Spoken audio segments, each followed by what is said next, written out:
Round 3 of the series was the first of 5 events outside Europe. Kenya's Safari Rally is based in the capital city Nairobi and covers over 2,000 kilometres during the 3 days. Leg 1's 6 competitive sections were in the hills to the south of the city.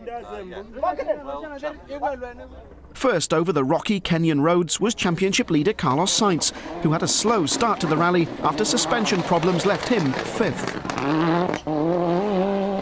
The early leader was Tommi Mäkinen, who won the event in 1996, but he also suffered early problems. Ylös. 100.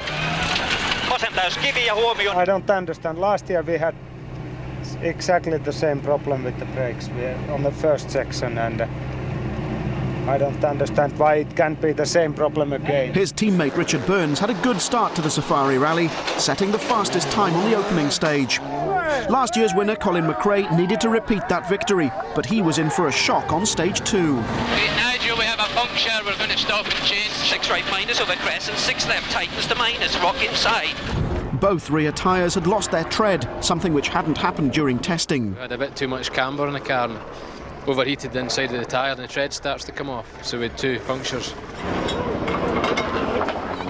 Teammate Piero Liati's day started no better when he suffered a broken shock absorber which cost him 10 minutes. Harry would like pass, please, 200 metres behind. 100. Okay. Ma quanto manca? Okay. Thanks from Harry. Ford used a replacement driver, veteran Finn Ari Vatanen stepping in for Bruno Thierry. Telephone rang, I heard Bruno Thierry is injured, and in the meantime I stand in for him, and of course for me Africa's like my second home, so every second here, has been a pure pleasure. Team leader Juha Kankkunen made a steady start in 6th place, 1 behind Vatanen. Didier Auriol had to work hard to finish the day in 7th after this breakdown cost him 5 minutes. Di là passiamo. Didier stopped in the drift. Oil can jump behind on the connection of the battery, and the car stopped. His problems weren't over though. A lack of concentration on the final stage of the day cost another 40 seconds. Carlos Sainz was in 4th place, struggling with stiff power steering for much of the day. After his earlier problems, Colin McRae was now 3rd, thanks to a string of fastest times over the last 4 sections. 100. Straight crest. Into 6 left, 100. Crest and K right and 3 left over jump. Richard Burns had a terrific day, finishing in 2nd place over a minute ahead of McRae.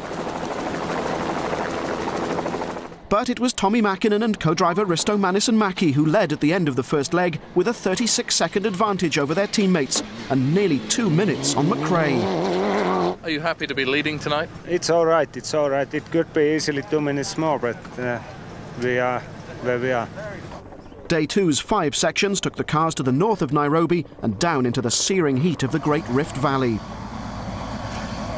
Overnight leader Tommi Mäkinen set the early pace, posting the fastest times on the first 2 sections of the day and suffering no dramas.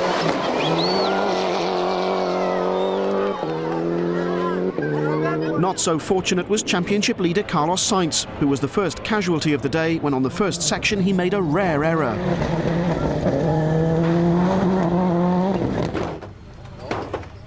Well, we obviously have quite a big roll, fast. It was quite dusty at the beginning of the stage and missed one left bend in 5th gear. So.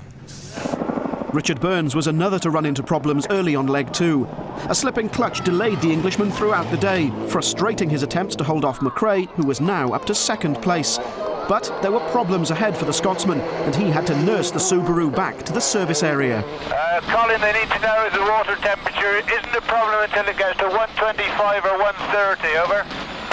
It is a problem, it's at 140. One look underneath the car confirmed it was going no further. The long faces say it all. Is it over? Yep, finished. Another one. Colin's 2nd retirement in a row was a bitter blow for the Subaru team, but worse was to follow. Liati set the fastest time on stage 9, but on 10 he suffered a terminal problem. Destra 850. Si sta spegnendo? Sta spegnendo, sì. Engine failure also ended his rally. I think it's broken the engine, then it's not possible to finish the stage. Juha Kankkunen finished leg 2 in 4th place after broken suspension and another puncture rounded off a frustrating day. Kankkunen's problems and McRae's retirement meant that Didier Auriol was now up to 3rd in the Toyota, while one of the surprises of the rally was Ari Vatanen. Taking his Ford to 2nd demonstrated that experience still counts on the Safari. His first attempt at the rally was 21 years ago. There were, though, mixed emotions in the Mitsubishi camp. On the final stage of the day, with a clear lead, Mäkkinen's engine gave up. Oh, se oli siinä. Sammu moottori. About 10 kilometers from the start, just the engine stopped, and I think it's cam belt broke, and that's it. Tommy's retirement meant that teammate Richard Burns, driving the Charisma, was now leading the Safari rally at the end of leg 2.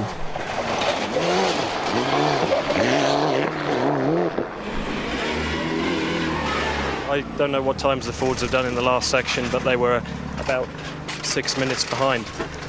That was good enough for Colin last year to stay in front of me on the last day, so I can only hope we have no problems. The third leg was virtually identical to the first. 4 bush sections with a final visit to Ngong racecourse to finish off.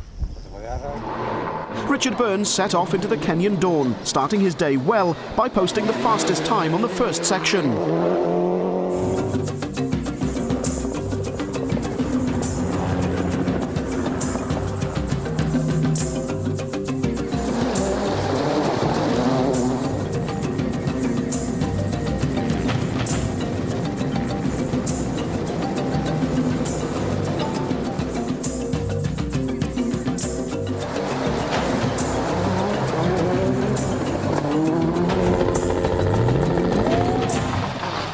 Stage 13, the day's longest, and championship contender Carlos Sainz had problems when the rear of his car hit a rock.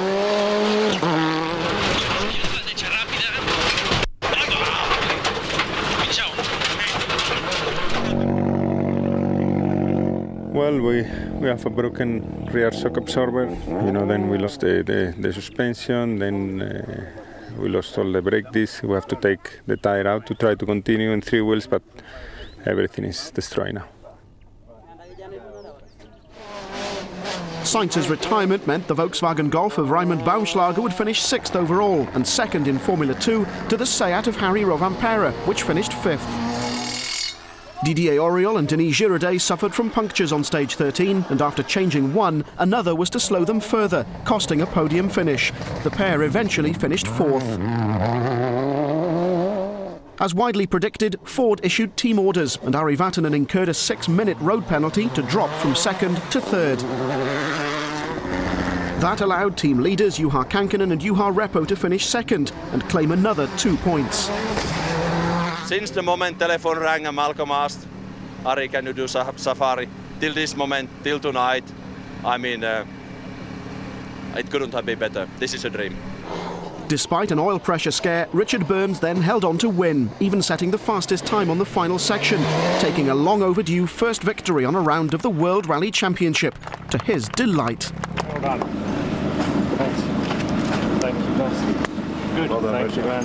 Not just all day today was horrible. I've been driving really carefully, but it doesn't matter now. It's a great feeling. It's absolutely fantastic feeling. The relief on Richard's face was clear. This was a moment he'll always remember. Nearly 9.5 minutes the winning margin, with Kankkunen scoring his 3rd podium finish in as many events and 2 Formula 2 cars in the top 6. After 3 rounds, Sainz and Kankkunen shared the lead in the Drivers' Series, while Burns was 3rd ahead of Mäkinen. Mitsubishi now had a 1-point lead over Ford in the Manufacturers' Championship.